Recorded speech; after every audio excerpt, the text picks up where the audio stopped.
Hello everyone, this is Renegade Otaku, and I'm going to be doing a review on Tokyo Ghoul Re Episode 2.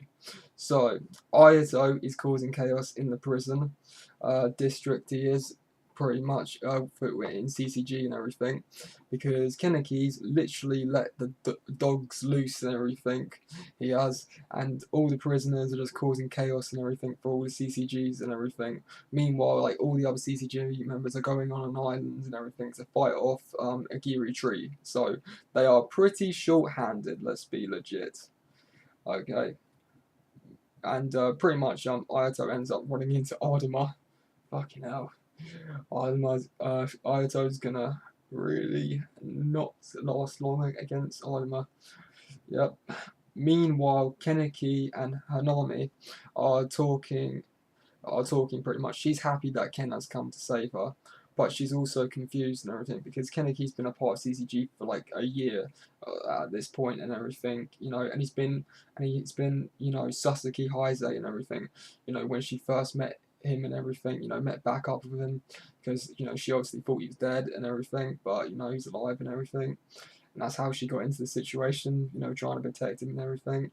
The only thing Sasuke could do would put her in prison, but she's gonna get executed. So, Ken's back now and everything from his dream that was Sasuke Heise, and he's here to pretty much save her and everything, because he wants to be. So he's got one last job, and he has, and his one last job and responsibility is to save an army because he looks at her like a little sister and everything, just like Toka does and everything, because he taught Hanami like how to read and stuff and everything after like her mum died and everything, and Kaneki always feels like responsible for her because he watched Hanami's mum died in front of her and everything, and Kaneki couldn't do a thing to save her, so he feels like he needs to, he feels like he has a responsibility and everything and a duty to like save her and everything and keep her safe like an older brother would.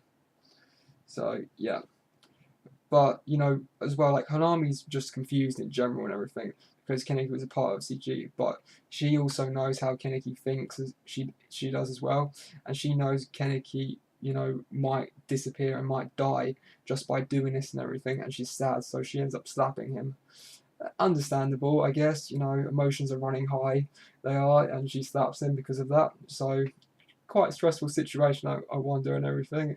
So yeah, it's upsetting a little bit for Kaneki. He's already a tortured soul. Everyone knows what Jason's done to him. He gets slapped by his family about, and it's not like Kaneki has a history of being slapped about or anything. Haha, sarcasm. Okay, however, however, yeah, however, Ken wants to die in style, he does. He legit wants to die in style, he does. Not die in a cool way like they rewrote in this anime, for God's sake. At least stick to the manga lines if you're going to be consistent, studio, clown, or whatever. It's Kaneki wants to die in style, and he wants everyone to remember him, he does. And the best way of doing it would be, to sacrifice his life for someone and everything. So that's pretty noble, I guess you could say. Yeah, again, yeah. He wants to be remembered, and this is pretty much his final job, and he wants Ardama to kill him. He does. He wants to be killed by Ardama. Hopefully, me. I just want to say, like, for Kaneki, he's such a tortured soul. He just wants everything to end and everything, but he wants to die the hero, and he wants Ardama to kill him and end his misery because he doesn't feel like he has a reason to live. He doesn't feel worthy. I just feel very sorry for Ken. Because like on a real like relatable basis, who doesn't like sometimes feel suicidal and stuff, and like people can really relate to this stuff because it's real. Everyone has those moments of like pure insecurity when they feel like they don't have a reason to live. It's very relatable. It is. So yeah, well done Ashita Sui for capturing that in the manga and everything. Big shout out. Like meanwhile, this is all going on. Ayato runs into Ardama, like I said. Toka goes to his side and everything. She's wearing the rabbit mask and everything. And Reishi is trying to protect them both, like an uncle would. You know, he wants to protect his nephew and niece. He does as well. He has like a long-standing beef with Ardama. He has a long-standing beef with Ardama because pretty much Ardama took out Renji's sister, who is AKA Toka's mum and everything. So yeah, so so Renji legit really wants to kill him and everything because of what happened with Toka's mum dying and everything, you know. And we saw a baby flashback of like Toka as a baby and Renji with his sister and everything, you know. That was quite heart touching scene and everything.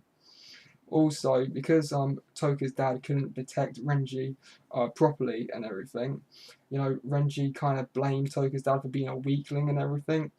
He did, and pretty much, you know, because he blamed him and everything, Toka's dad, you know, started to eat ghouls. He did, and eventually CCG caught up to him, and he pretty much got killed, or he was imprisoned or something.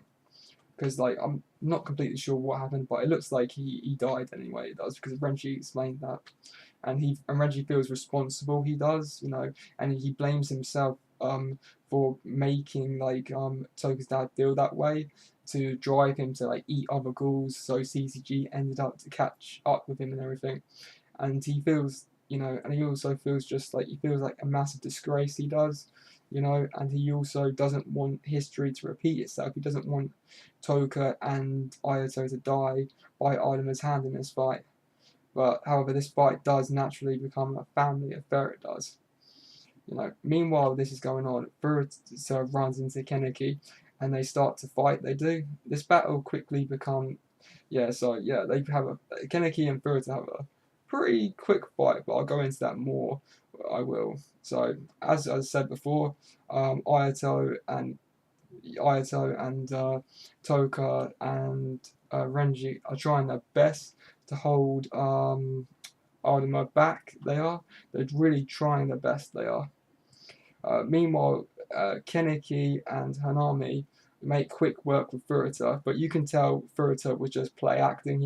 He let them get away. He did. He wasn't really that bothered by them and everything, and you can tell that Furuta wasn't down for the count because he was twitching. He was. So Furuta has some sort of regeneration ability. Obviously, he does, and I know what Furuta is and everything, but I'll go more into that later on. However, with the whole family attacking Ardama and everything, they're still not hurting him one bit. Ardama's a fucking beast, mate. He is savage as hell. He is, you know. It doesn't matter if it's 3 against 1 or what. You know, he's handling his own. He's just whooping everyone's butt and holding his own. He is pretty sick. It was. So yeah, Renji feels like history might repeat itself. He does, and he doesn't want to lose Toka or Ardama to the White Reaper. He doesn't, because he sees Ardama as like a Reaper. He does, a bit like how Keneki's the Black Reaper at the moment. So yeah, Renji is so dearly wants to protect his family and everything, and avenge his sister. But unfortunately, he's just not strong enough to defeat Ardama, and pretty much like Renji ends up getting whooped, his ass whooped pretty badly, gets stabbed pretty badly by Ardama's Quinke. He does. Renji looks like he's near, you know, he looks like he's near death's door and everything. But luckily, Kaneki comes to save him.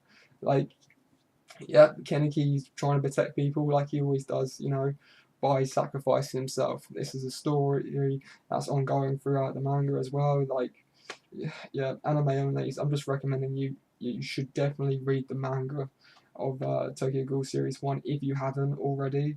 You should, because you'll see a lot of Kaneki sacrifice himself, you know, to protect the people he loves and everything. So yeah, Toka sort of promises Ken to see him later and everything, and Kaneki obviously thinks this is cruel. He does, because now he has to live, you know, but he doesn't. But Kaneki doesn't feel like he is gonna live through this fight because Ardama has tortured Kaneki so much and everything throughout the last couple of years and everything that he's been working for CCG and everything. He just has so much self doubt. He doesn't feel like he's gonna win or avail in this sort of fight. You know, he just feels like the odds are just stacked way against him. So yeah, so pretty much Kaneki just thinks it's cruel and everything, and he doesn't think he's going to survive the next battle. Ken doesn't want to fight Ardama though, he doesn't. However, if the shoe on the other foot and everything, Ardama has no hesitation in trying to kill Kaneki, because literally he nearly did kill Kaneki. He did in the end of the Tokyo Ghoul manga. He stabbed him right in the eye like numerous times and everything, and he's been tortured as well. He's been threatened and everything, and that's how Kaneki like started to live his dream as Sasuke and stuff like that. It was a really sick, events, and it's really tragic. You'd think after Jason and everything, Ishida would have let up a little bit, not made Kaneki such a tortured soul, but no, he went even more tortured soul. I feel bad for him, I do. And also, Kaneki is also like Artemis Kaneki's teacher, and they've been fighting for, they've had numerous fights and everything. But this feels like the real fight, the final fight. It does. It's got that final fight feel to it. It does. And he thought even though they had a connection and everything, that connection doesn't mean enough to Artemis to hesitate. There's no hesitation in his game. He's gonna kill Kaneki. That's legit what it is, despite the fact they have the bond of teacher and pupil. So Ardama is able to get through to Ken and motivate him and everything. So he pretty much just said to Ken, I could have killed you 646 times and everything, I could have, and if you don't stop me now and everything, I will kill everyone you love, pretty much. That's pretty much what he says in the manga anyway as well. Numerous times he said that he'd kill everyone that Kaneki loves if he doesn't, stop him or whatever, or if he doesn't work for him and everything. So, yeah. So I kind of feel bad for Ken again, but so pretty much Kaneki goes full out Black Centipede, like, yeah, full out Black Reaper Centipede. That's what I'm calling his transformation anyway. He does, it's freaking sick it is. And yeah, he's gonna go in a full frenzy. He is. And Eto feels like she's gonna live up to her end of the bargain she made with Kaneki. She did, and she's gonna help save an army and everything by screwing up Furuta's plans and everything, by helping them escape and everything, and distracting Furuta. So yep, go Eto, crazy girl she is. So Kaneki gives it all in his fight, against Ardama. He's trying his best and everything, to destroy like Ardama's Quinque and everything, and he's doing pretty well. He did end up destroying Ardama's like first Quinque. However, Ardama has a second Quinque. Great, second Quinque. And the second Quinque is just that much more powerful. It is, and it's just way more powerful, and it looks like Kaneki's on the verge of dying. He does, and Kaneki, feels like he doesn't have a reason to live and everything. However, his best friend Hyde and everything intervenes. Interventions time, baby, and Kaneki just feels like he wants to go out in style. He does. Not die in a cool way. It's go out in style. Let's be real. Let's be real to the manga. Manga only needs respect and everything. So yeah, However, Hyde thinks differently. He does. He doesn't want Kaneki to waste his life, and he doesn't. And he knows Kaneki will find a reason to live, aka Toka, because there's a connection there. There's a connection there between both of them. That is his reason to live. Let's be real, Even if Kaneki doesn't see it, because he sees through window wipers half the time, because he's a very selfish character. He is, very self-impulsive, and sometimes he is. So yeah. However, his best friend thinks differently, like I said, and Kaneki will find a reason to live and everything. However, Furuta is like such a mastermind. He is, like he's just trolling Eto. He's legit trolling her. He's running away like it's a Scooby Doo, like Scooby Doo, and Eto's the Beast and everything. And he's pretending to be very weak and feeble. He is and everything, and he ends up taking out Eto. He does, easily. He ends up taking out Eto, and I was just like, what the hell? This is just like the manga and everything, not as cool, obviously, but You know, he's just like the biggest troll in like manga and anime. I think Furuta is and everything. I just feel bad for Eto. She is such a tragic character and everything. Her upbringing and everything, and what happened with her mum and everything. You know, even Kaneki saying like, "Why do I have to say useless trash like you?" and everything. It's just awesome. I feel really bad for Eto though. You know, and Furuta as well, like killed her agent as well, you know, and God's sake, Eto never gets a happy ending, does she? You know, she never gets the happy ending. I feel bad for her. Yeah. So also, I just want to say, Kaneki has new abilities with his Kagura, or his Kagane. He does, and he's able to use it in different ways now because he ended up eating Eto's RC cells. So his RC cells are a lot higher than what they ever used to be, and everything, you know, and he's able to like use his Kagane in different ways and everything. You know, he's able to use his sword. He's able to use like his Kagane into a sword and everything with his hands and everything. And he's also able to like use a giant mouth tongue and everything. He is, and he also uses Kagane to like turn it into a net. Ghouls with like high RC cells and like with a long imagination can like use their Kaganes in multiple different ways and everything. And Keneki's healing ability, despite the fact Armor has like sliced his arms and legs, like Kaneki's arms and legs so many times and everything, he can still regenerate like loads and everything. That is just amazing because of how high his RC cells are. So yeah, it's just freaking awesome how Kaneki keeps coming back. He does, you know, and because of Kaneki's newfound abilities and everything, he was able to like destroy Arma's Quinke and everything. However, in the end, Kaneki still wouldn't kill the White Reaper, despite the fact Kaneki's the Black Reaper. So pretty much, you know, the Black Reaper wouldn't kill the White Reaper.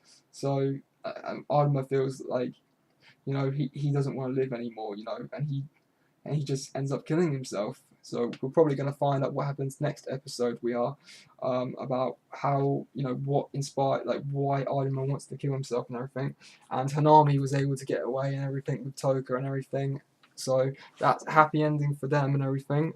But Kaneki ends up losing like a mentor and everything, a mentor figure he never really had, because at the end of the day, Kaneki's dad died when he was very young. He's never had like a dad to look up to or anything. He has, and Artemis was kind of like that figure head he was, like that dad's he was for Kaneki and like the mentor. So it's very sad how he's just like killed himself out of nowhere. So we're gonna find out why he died next episode, and we're also probably gonna find out what's happened with Kaneki's, you know, apprentices and everything in CCG. I forgot their names on top of my head because I don't really remember, but yeah. So I hope everyone has a good night and everything. Renegade Otaku signing out, and I can't wait to see what happens. I would say probably the only criticism I do is it's just like it's not the anime isn't as, you know, awesome as the manga. Obviously, it feels like a watered down version, and it is obviously rushed because they have probably put multiple chapters into this and everything. You know, they have put multiple chapters into like anime episodes because there's only 12 episodes, and they're putting, you know, and they're just rushing it, legit rushing it. That's like my main two criticisms, and they're using different words as well from the manga as well, and that kind of pees me off. Just be true, stay true to the source material, you know. Don't change it up all the time with different words and everything, subtitles, but whatever. Renegade Otaku signing out. Peace.